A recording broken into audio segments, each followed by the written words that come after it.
back to you, Josh. What do you think about It was, that fish attitude?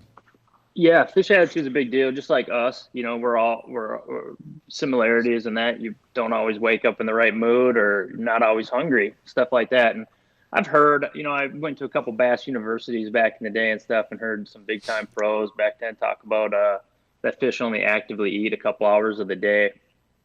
So that's kind of a big deal. If they're eating, first of all, they'll probably eat almost anything you throw in there. If Mm-hmm. if they're eating. With competition is going to be a big deal. The more competition there is, there, meaning the bigger the school is, or the more fish they have around them, the more likeliness that you can start to get them to bite, make one bite, keep them biting. And then the opposite is when they're just not in the mood. I see it all the time on Mille Lacs.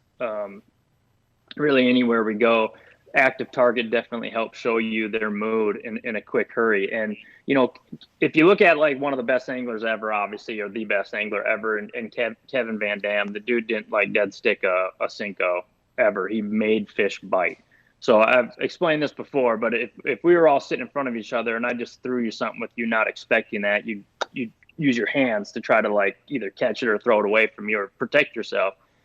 Bass don't have hands, so they have a mouth. And so if you can move something fast enough through a school, past them, whatever, you can actually get just a straight reaction bite where they just open their mouth and they got treble hooks on it. They turn, and it's in their instinct to turn on it, and eat Mm-hmm. it, whatever it is. And lucky for us, we got hooks on the end of it. So if a fish is eating, you're going to catch fish. And you can tell that a lot on active target, what their mood is, if they're not in the right mood, if you need to make them. And it can be anything from a jerk bait to, stroking a football jig. You're just dragging it in all practice. That worked great. And all of a sudden they're not biting, Mm-hmm. and all of a sudden you're just dragging, an hour into it, you don't have no fish. And then you start stroking that thing as hard as you can. And then they jump on that. So it's switching it up. And we talked about color a little bit. And I don't think color is nearly as important as cadence is, and how you're approaching the fish that you're fishing for. So when I say attitude, that's definitely what I meant. I mean, with smallmouth,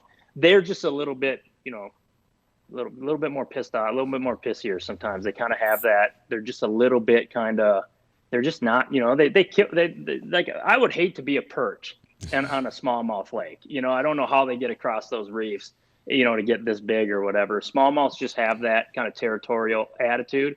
And largemouth might eat a bluegill or two a day to get to 5 pounds. A small eat 100 little perch a day to get to 5 pounds. So you got to use that against them. Mm-hmm. You got to use that against them to put more in the boat for sure.